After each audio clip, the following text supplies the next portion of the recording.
नमस्कार, one India Hindi में आपका स्वागत है।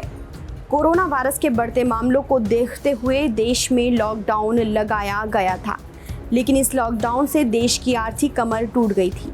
अब देश की सबसे बड़ी अदालत सुप्रीम कोर्ट ने भारत की अर्थव्यवस्था को पड़ी मार को लेकर बुधवार को बेहद अहम टिप्पणी की है।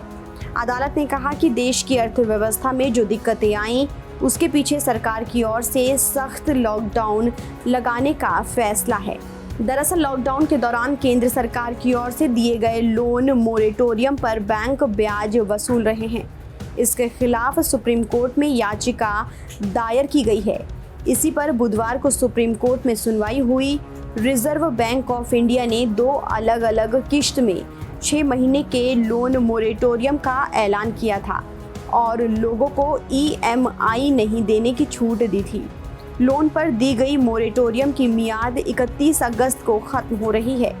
मंगलवार को ही RBI ने भी माना है कि सरकार की तमाम घोषणाओं, दावों और उपायों के बावजूद भारतीय अर्थव्यवस्था का संकट बढ़ता ही जा रहा है और इसके पटरी पर लौटने की फिलहाल कोई गुंजाइश नहीं दिखती।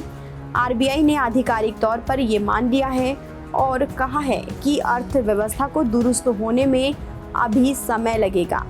बैंक ने वित्तीय वर्ष 2019-20 की अपनी सालाना रिपोर्ट में ये भी माना है कि कोरोना महामारी की वजह से जो आर्थिक स्थिति बिगड़ी, उसकी सबसे ज़्यादा मार उन लोगों पर पड़ी जो सबसे ज़्यादा गरीब थे। RBI ने कहा है कि अर्थव्यवस्था में सुधार के जो लक्षण मई-जून में दिखे थे, वो जुलाई-अगस्त आते आते कमज़ोर पड़ गए।